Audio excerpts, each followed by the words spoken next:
Hello everyone and welcome to Day Trader S&P 500. Today is Wednesday, November 10, the year 2021. This is Dale Woodson, editor of Woodson Wave Report.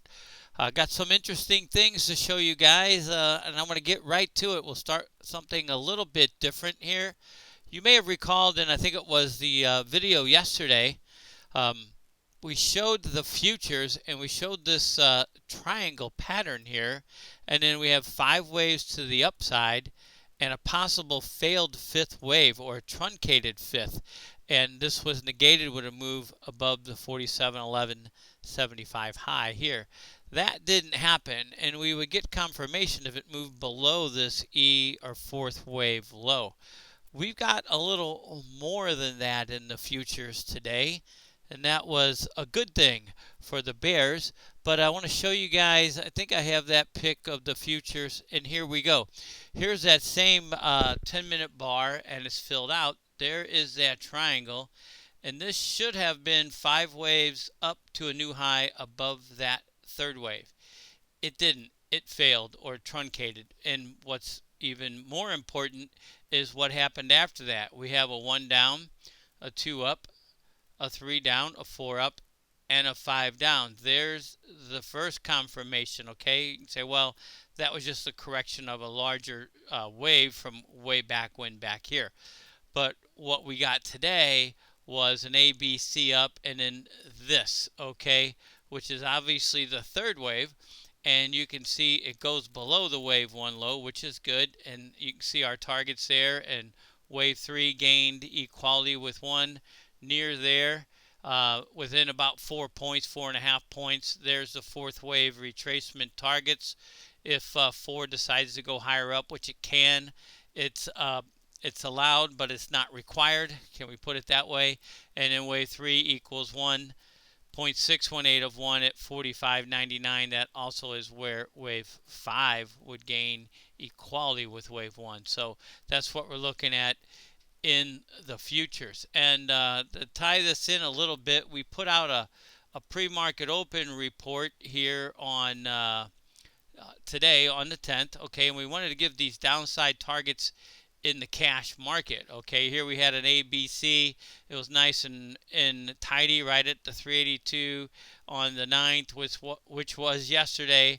And then with the futures, we wanted to give you guys our paid monthly subscribers these targets here: the 50% retracement, the 618 retracement, and where C equals a Fibonacci 1.618, and I'll touch on that later. But speaking of paid subscribers, there's the subscription services we offer: annual, monthly, and video on demand. By the way, the monthly, like today, we're not only doing one report a day, we're doing multiple reports a day. We had a pre-market open. I put out a post-market close today, and that's been happening a lot in the last couple months, actually 2 or 3 months, because of the important price action that's going on. Also want to alert you guys to our, there we go, our disclaimer and our awards over the years, okay? I want to thank you guys for your patronage to the channel. And where did our video go? It's right here. Remember to hit that subscribe button. Don't forget the reminder, alert bell, and the like button, which is on strike, like workers wanting more pay. And it is something like this, only a smaller version. Okay, let's get back to where we were here. Bear with me. There were our downside targets we were looking for. And let's get back into our charts. You can see here, if I pull up that chart, first of all, I want to say this is what we're looking at from the October 4th low: a 1 up, a 2 down, and then 3 extended, and there's 4, and there's 5, and that's where we're getting into the futures and the cash. They are diverging. Okay, so we're looking at the market from this November 1st low over here, and that's what we need a break of in the cash. The futures have diverged and did a contracting triangle and what looks like a failed fifth.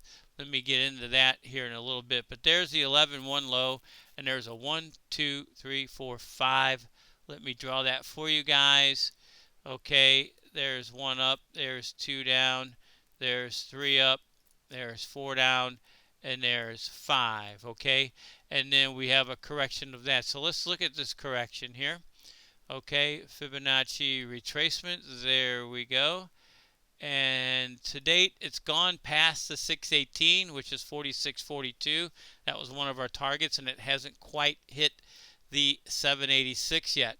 Once it wipes this out, meaning goes below this 45.95 low on 11.1, then we know it's correcting more than just this most recent 5-wave advance. I want to show you guys, I think I have it here. Yeah, side by side. Here's the E-mini futures on the right, and here's the cash index, okay? I'm going to start with this. Here is that triangle I told you guys about, an A, B, C, D, E. That's a 4. Then we had a 5, 1, 2, 3, 4, 5 up, and a truncated 5th. And what we've gotten since then is a 1, 2, 3, 4, 5 down for 1, and there's the 2, and there's the 3 that we showed you on the chart before.